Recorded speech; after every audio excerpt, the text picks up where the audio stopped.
The Pharisees and some of the teachers of the law who had come from Jerusalem gathered around Jesus and saw some of his disciples eating food with hands that were defiled, that is, unwashed.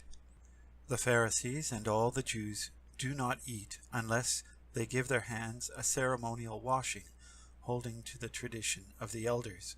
When they come from the marketplace, they do not eat unless they wash, and they observe many other traditions, such as washing of cups, pitchers, and kettles. So the Pharisees and teachers of the law asked Jesus, "Why don't your disciples live according to the tradition of the elders instead of eating their food with defiled hands?" He replied, "Isaiah was right when he prophesied about you hypocrites, as it is written, 'These people honor me with their lips, but their hearts are far from me. They worship me in vain. Their teachings are merely human rules.'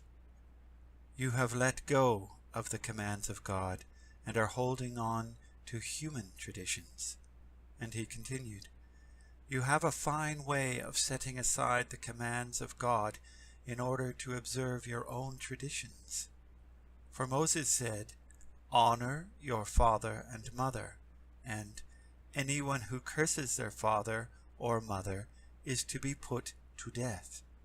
But you say that if anyone declares that what might have been used to help their father or mother is Corban, that is, devoted to God, then you no longer let them do anything for their father or mother. Thus you nullify the word of God by your tradition that you have handed down, and you do many things like that." Again, Jesus called the crowd to him and said, "Listen to me, everyone, and understand this. Nothing outside a person can defile them by going into them. Rather, it is what comes out of a person that defiles them." After he had left the crowd and entered the house, his disciples asked him about this parable. "Are you so dull?" he asked. "Don't you see that nothing that enters a person from the outside can defile them? For it doesn't go into their heart, but into their stomach, and then out of the body." In saying this, Jesus declared all foods clean. He went on, "What comes out of a person is what defiles them. For it is from within, out of a person's heart, that evil thoughts come: sexual immorality, theft, murder, adultery, greed, malice, deceit, lewdness, envy, slander, arrogance, and folly. All these evils come from inside and defile a person." Jesus left that place and went to the vicinity of Tyre. He entered a house and did not want anyone to know it, yet he could not keep his presence secret. In fact, as soon as she heard about him, a woman whose little daughter was possessed by an impure spirit came and fell at his feet. The woman was a Greek, born in Syrian Phoenicia.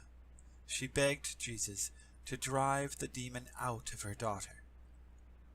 "First, let the children eat all they want," he told her, "for it is not right to take the children's bread and toss it to the dogs." "Lord," she replied, "even the dogs under the table eat the children's crumbs." Then he told her, "For such a reply you may go. The demon has left your daughter." She went home and found her child lying on the bed and the demon gone. Then Jesus left the vicinity of Tyre and went through Sidon, down to the Sea of Galilee and into the region of Decapolis. There some people brought him a man who was deaf and could hardly talk, and they begged Jesus to place his hand on him. After he took him aside, away from the crowd, Jesus put his fingers into the man's ears. Then he spit and touched the man's tongue. He looked up to heaven, and with a deep sigh said to him, Ephphatha, which means, be opened. At this, the man's ears were opened, his tongue was loosened, and he began to speak plainly. Jesus commanded them not to tell anyone, but the more he did so, the more they kept talking about it. People were overwhelmed with amazement. He has done everything well, they said. He even makes the deaf hear and the mute speak. That was chapter 7 from the Gospel of Mark, from the New Testament, New International Version. It is October 21st, 2017. My name is Vince Byfield. I thank you for listening, and I wish you a blessed day.